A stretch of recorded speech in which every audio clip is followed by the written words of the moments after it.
Tantra means method of purification. That's what Tantra is.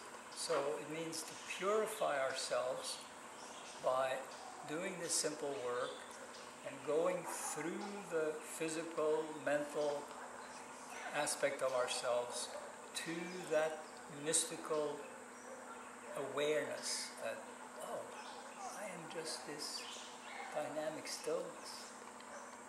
I am this subtle energy flow, and I am also this field from which everything flows.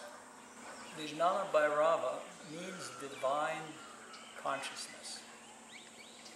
And this is the self with a big S, that which emerges in us when we, through the small s, ourselves, our ego, our thoughts, our patterns, our worries, all of that, we go through that to this deeper self.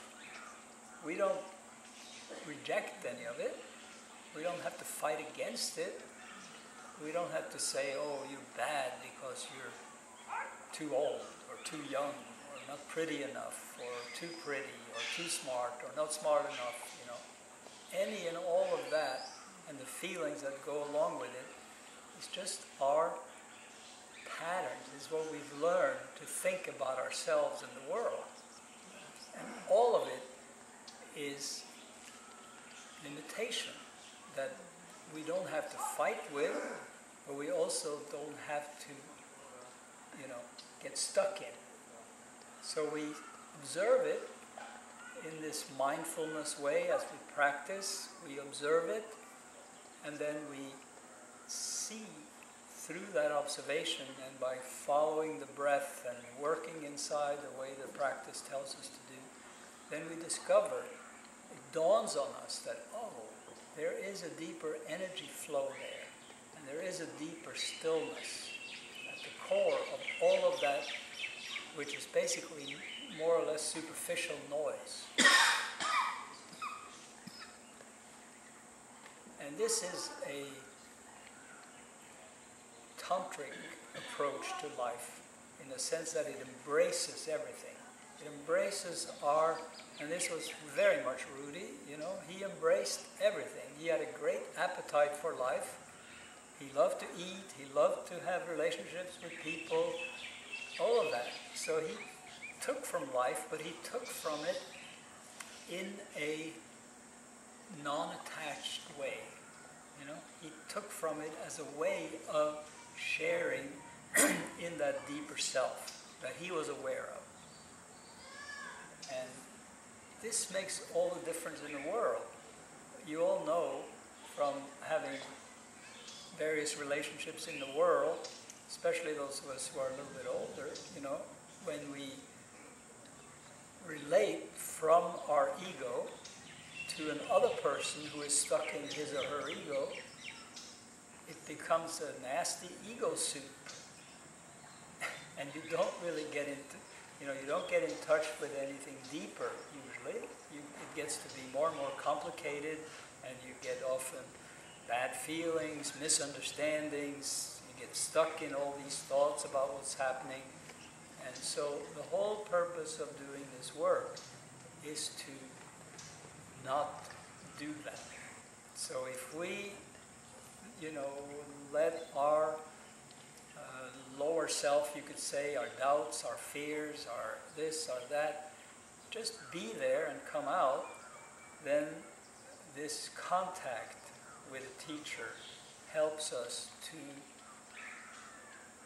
in a way, burn it up, to transform it into a deeper energy experience and a deeper sense of peace, a deeper sense of stillness. So it's not to be afraid of anything that is in us, not to fight with it, not to reject it, but to use it as a way of saying, okay, this is just my offering to, to God, if you want, or to this connection with my deeper self. You offer it to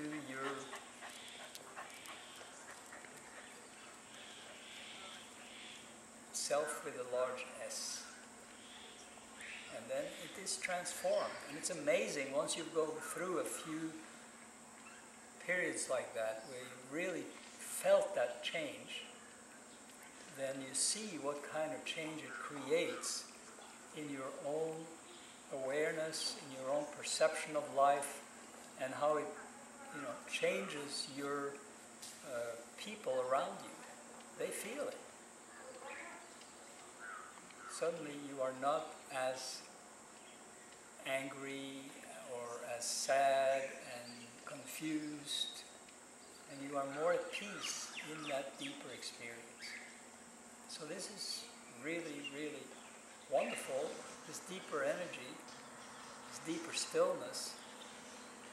It doesn't have any problems. So when we can surrender into that, it has the ability to dissolve everything that we think of as our problems, and we transform it into an experience of joy, consciousness, into Satchidananda, being, consciousness, bliss. And there is a simple bliss and well-being in that experience. There's a flash, almost an insight that says, oh, I am just something deeper than that. And you can feel it in the double breathing exercise, when you go into the still point and your heart starts to open. Where's the problem then with an open heart? The problems get ground up in that.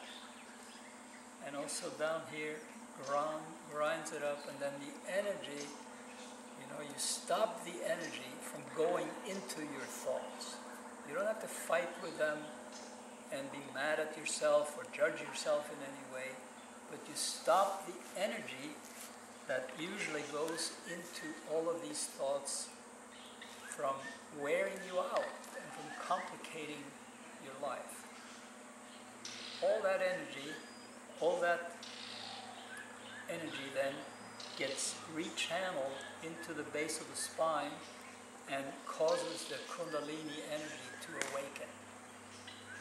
And the Kundalini energy is the finest energy in us that starts to move its way up.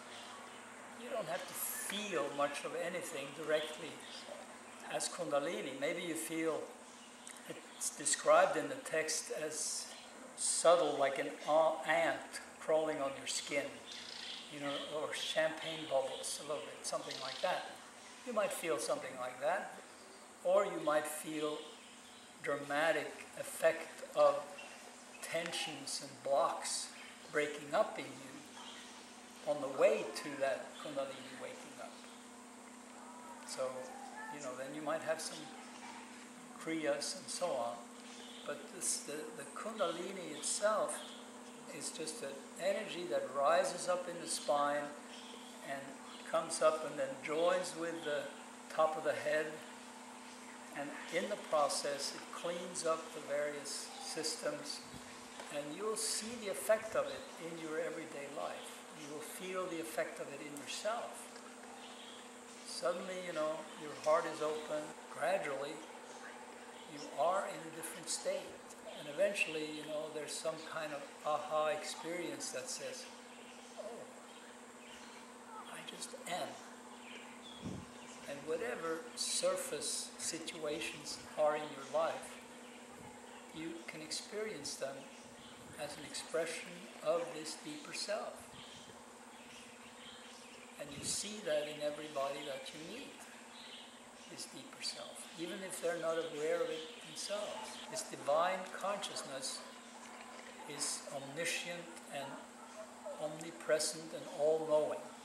So, of course, whatever answer you need can and will come from there if you ask deeply and long enough.